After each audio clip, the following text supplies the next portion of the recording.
এসেছো সেই তুমি বাড়িয়ে দিতে হাত দিন দুঃখীর বিপদে।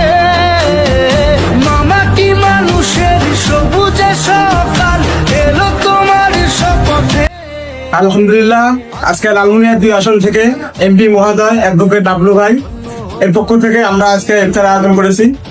সকালে দাওয়াত রইল ইফতারের আয়োজন। এসেছো সেই তুমি বাড়িয়ে দিতে